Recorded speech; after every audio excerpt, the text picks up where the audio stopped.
Hello বন্ধুরা, তোমরা যে সকল স্টুডেন্ট মাদ্রাসা ও ভোকেশনাল কোর্স নিয়ে পড়ছো, তোমরা এখনো স্মার্টফোন কেনার জন্য 10,000 টাকা পাওনি।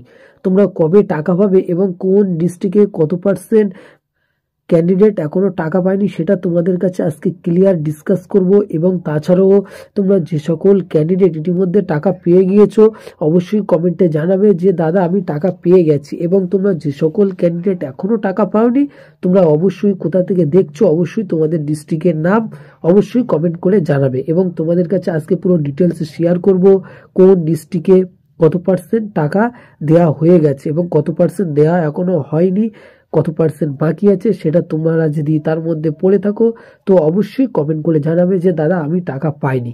তো চলো মূল বিষয় আলোচনা করা যাক। তোমরা যে সকল স্টুডেন্ট তরুণের স্বপ্ন প্রকল্পের 10,000 টাকা স্মার্টফোন কেনার জন্য এখনো টাকা পাওনি, তোমরা অধীর আগ্রহে বসে আছো কবে টাকা পাবো। এবং তোমরা অনেকেই ইতিমধ্যে কম বেশি টাকা পেয়ে গেছো। সো এটা সম্পূর্ণ ধাপে ধাপে টাকা দেওয়ার কাজ চলছে, সম্পূর্ণ প্রসেস চলছে পুরো ধাপে ধাপে। এবং তোমরা অনেকেই এখনো টাকা পাওনি, যেমন কিছু কিছু স্টুডেন্ট আছে, তোমরা যে সকল ভোকেশনাল কোর্স নিয়ে পড়ছো তোমরা অনেকেই টাকা পাওনি এবং অনেকেই টাকা পেয়েছে, স্কুলের ক্যান্ডিডেট ছাড়া তারা টাকা পেয়েছে এবং অনেকেই টাকা পায়নি। এবং তোমাদেরকে বলে রাখি কোন ডিস্ট্রিক্টে কত পার্সেন্ট টাকা দেওয়া হয়েছে সেটাই তোমাদের কাছে এবারে শেয়ার করব। তো তবে তোমরা অবশ্যই মনোযোগ দিয়ে শুনবে এবং এই চ্যানেলে নতুন হয়ে থাকলে বন্ধুদের কাছে শেয়ার করবে, ভালো লাগলে অবশ্যই সাবস্ক্রাইব করবে। তো চলো কোন ডিস্ট্রিক্টে কত পার্সেন্ট টাকা দেওয়া হয়েছে সেটাই তোমাদের কাছে এবারে শেয়ার করব। তো সবার প্রথমে তোমাদেরকে বলে রাখি আলিপুরদুয়ারে এখনো পর্যন্ত 15% ক্যান্ডিডেট টাকা পায়নি। অর্থাৎ তোমরা যে সকল ক্যান্ডিডেট আলিপুরদুয়ার থেকে দেখছো অবশ্যই কমেন্ট করে জানাবে, যদি পয়সা পেয়ে থাকো স্মার্টফোন কেনার জন্য অবশ্যই কমেন্ট করে জানাবে। এবং বাঁকুড়া জেলায় যে তোমাদেরকে বলা হয়েছে এখানে প্রায় 85% ক্যান্ডিডেট টাকা পেয়ে গেছে এবং এখানেও 15 থেকে 16% ক্যান্ডিডেট এখনো টাকা পায়নি।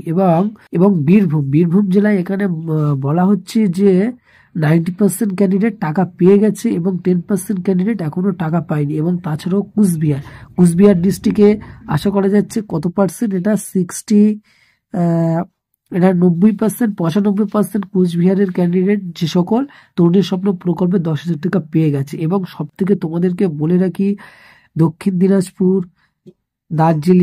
দার্জিলিং, শিলিগুড়ি এবং হুগলি, হারোয়া, জলপাইগুড়ি, ঝাড়গ্রাম, কালিম্পং, কলকাতা, মালদা, মুর্শিদাবাদ, নদিয়া, নর্থ 24 পরগনা, পশ্চিম মেদিনীপুর,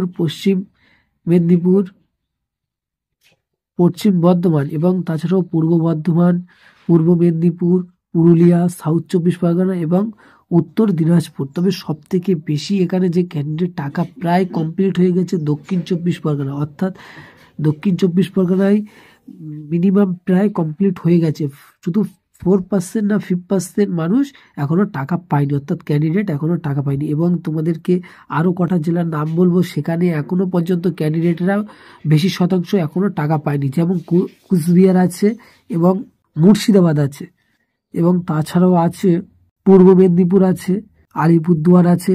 এই কটা ডিস্ট্রিক্টে এখনো পর্যন্ত মিনিমাম 15% ক্যান্ডিডেট এখনো টাকা পায়নি, 15% মানুষ এখনো টাকা পায়নি। এবং সর্বশেষ যে তোমাদের কাছে ডিস্ট্রিক্ট ওয়াইজ যে আমাদের কাছে যে আপডেট ছিল ডিস্ট্রিক্ট ওয়াইজ, সেটাই তোমাদের কাছে শেয়ার করলাম। কাজেই ভালো লাগলে অবশ্যই সাবস্ক্রাইব করবে এবং বন্ধুদের কাছে শেয়ার করবে। আবার নতুন কোনো আপডেট এলে অবশ্যই তোমরা জানতে পারবে। এবং তোমাদেরকে বলে রাখি তোমাদের টাকা দেওয়ার ডেট এখনো পর্যন্ত ক্লোজ হয়নি, অবশ্যই তোমরা এর মধ্যে পেয়ে গেলে যেতে পারো। তোমরা যে শতাংশ, অর্থাৎ তোমরা 15% যেসব ক্যান্ডিডেট এখনো টাকা পাওনি। তো আজকে ভিডিও এখানেই শেষ করছি, আবার নতুন কোনো ভিডিও দেখা হবে, ততক্ষণ সবাই ভালো থাকবেন। আজকে এখানেই শেষ করছি, তোমাদের সময় অনেক ভালো কাটুক।